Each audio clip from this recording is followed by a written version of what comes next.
কারণ এটা ঝাল ঝাল করতে হবে। এই যে ভর্তা বানিয়ে নিলাম।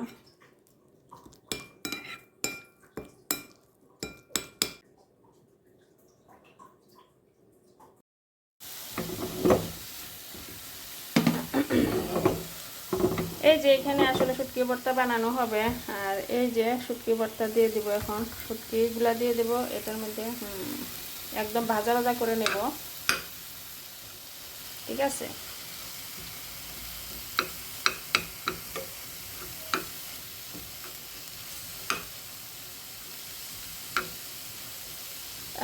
একদম তেল ছাড়া।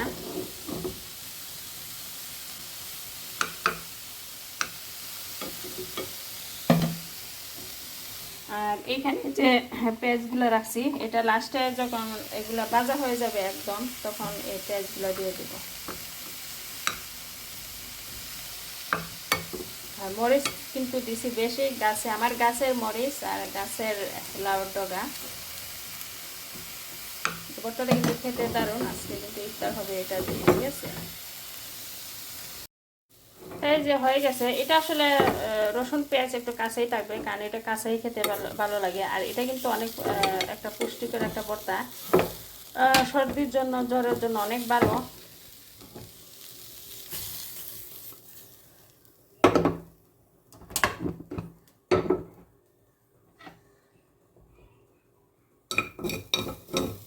আছে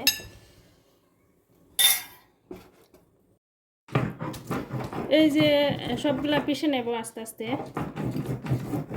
আর এখানে দেখছেন মরিচ দিয়েছি বেশি, কারণ এটা ঝাল ঝাল করতে হবে।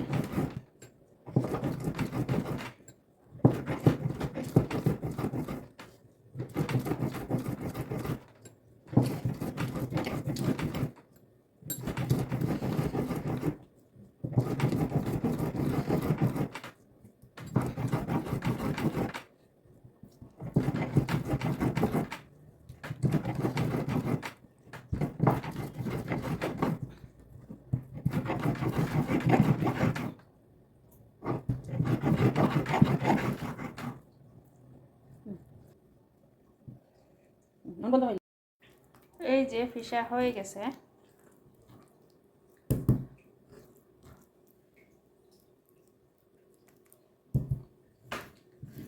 এই ধরনের ভর্তা বানিয়ে আবার ফ্রিজে রেখেও খাওয়া যাবে কিছুদিন, ঠিক আছে। আমি প্রায় সময় এইভাবে ভর্তা বানাই, তারপর ফ্রিজে রেখে দিই।